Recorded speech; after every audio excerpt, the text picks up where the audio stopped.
he was that in touch with what was funny, instantaneously. I never saw him make a bad choice in anything. He never went the wrong way to do something. I didn't ever think of that until just now, but it really, I can't think where somebody, no, no, don't do that. That's not the way. Do it this way. Nobody ever said that because he just instinctively knew where the funny thing was. One of the greatest moments, and this was all pure Van Dyke. Sam and I wrote a show called October Eve, and it was about the fact that a nude painting of Mary showed up in an art gallery. And it actually, she hadn't posed nude, but this artist who Carl played later on, Mr. Carpetna, he always painted people nude even though they weren't nude.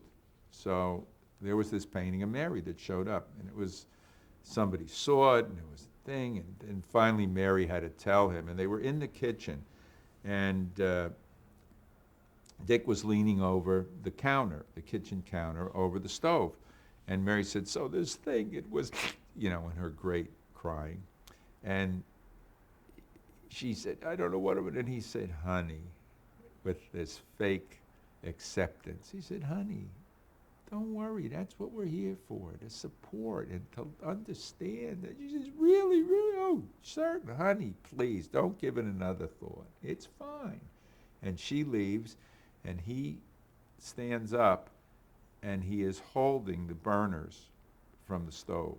He was so tense listening to her that he walked away, and he's walking around the room, and the burners from the stove were on his hand. I mean, he just did it. It was brilliant.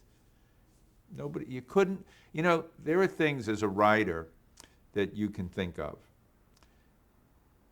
But, and that's one of the reasons I really wanted to become a director. Because I can write what's happening here, but I didn't know that that camera would be right there, or that that book would be open to there. There are just little side things that aren't part of what happens.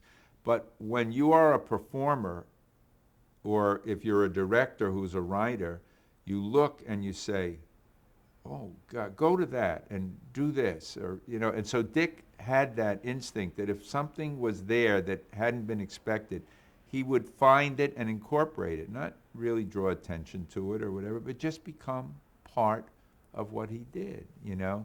And that's because he was so open to the comedy.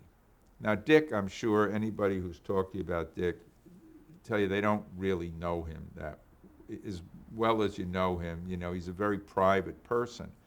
And yet, I think there was a restraint personally, or a sense of discomfort about emotion, if you will, or whatever, that he allowed in his comedy. He wouldn't show you that he was that tense as a guy, but he could express it as a moment of comedy, you know. So I think he was very vulnerable and very protective, but it could come out in the freedom he felt in his comedy.